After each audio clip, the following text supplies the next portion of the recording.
Qabel l-aħħar elezzjoni ġenerali, Lorenz Gonzi kien wieħed li bħala Prim Ministru kien se jniżżel id-dejn tal-pajjiż.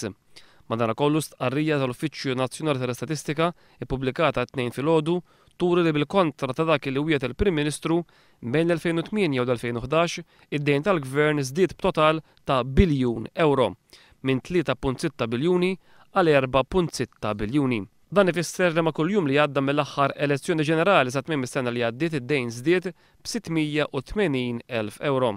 Jirriżulta wkoll li fl-aħħar 4 snin il-Gvern fl-ebda sena ma laħaq il-mira tiegħu dwar id-dejn u iktar ma jgħaddi żmien ikbar qed ikun il-falliment tiegħu milli jilħaq din il-mira.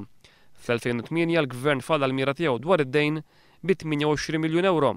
Sena wara falla din il-mira bi 250 miljun euro. Fl-2010 mbagħad il-Gvern mar żmerġ dwar id-dejn b'500 miljun euro. Waqt li s-sena l-oħra d-dejn tal-Gvern kien 900 miljun euro iktar minn kemm kienet jimmira l-istess Gvern. Fl-istess ħin waqt li r-regoli tal-Unjoni Ewropea jgħidu li d-dejn tal-Gvern m'għandux jeqbes 60% ta' dak kollu li tipproduċi l-ekonomija, fil-każ ta' pajjiżna, is-sena l-oħra d-dejn kien ilaħħaq il-71%.